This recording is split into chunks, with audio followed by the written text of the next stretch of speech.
चलिए बच्चों देखते हैं बॉन्ड एंगल। क्या क्या देखेंगे? Bond angle. हिंदी में आप बोल सकते हैं बॉन्ड को बोलेंगे बंध और एंगल को बोलेंगे कोण। तो आप इसको बंध कोण भी बोल सकते हैं। क्या बोल सकते हैं? बंध कोण। तो बंध कोण होता क्या है? बंध कोण होता है सेंट्रल एटम से जुड़े हुए जो अन्य एटम है, सराउंडिंग एटम है, सेंट्रल एटम से जुड़े हुए सराउंडिंग एटम्स के बीच का ये जो कोण है, इसी को हम क्या बोल रहे हैं? बंध कोण।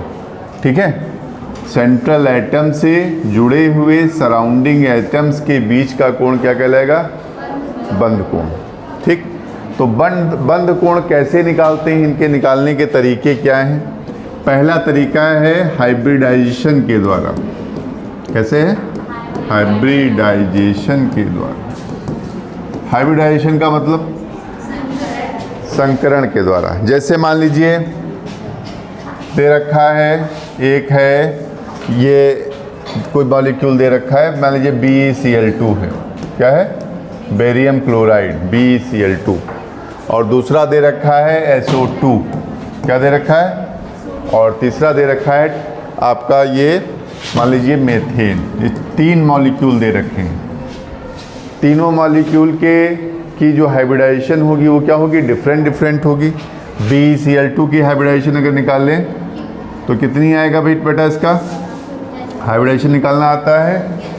इसका Q निकालेंगे, Q कितना आ जाएगा? बेरिलियम कितना होता है? बेरिलियम का एटॉमिक नंबर 4 होता है, यानी आउटर मोस्ट शेल में कितने इलेक्ट्रॉन? 2 इलेक्ट्रॉन। क्लोरीन का कितना होता है? 17, यानी आउटर मोस्ट शेल में कितने इलेक्ट्रॉन? 7 इलेक्ट्रॉन। क्लोरीन के कितने हैं? 2 हैं एटम्स। तो कितना हो गया? 7 दूनी 14, 2 16। 16 8 से ज़्यादा है तो आप किससे डिवाइड कर सकते हैं? 8 से।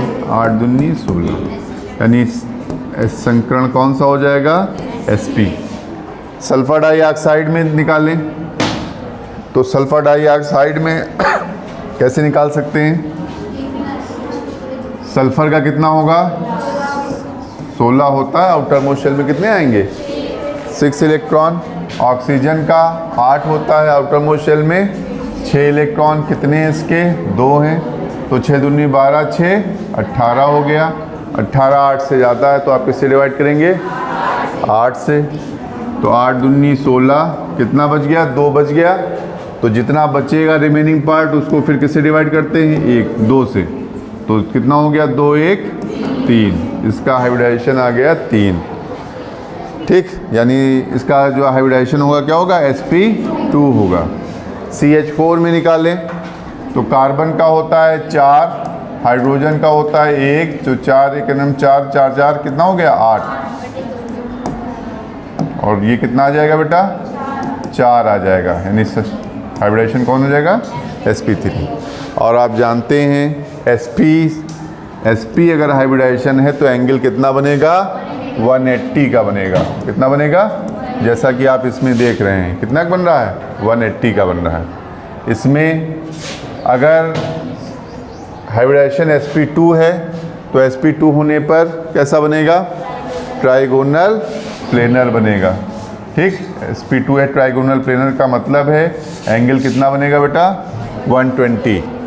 और अगर हाइब्रिडाइजेशन Sp3 है तो Sp3 होने पर शेप कैसा होगा? टेट्राहेड्रल होगा। और एंगल कितना बनेगा? 109।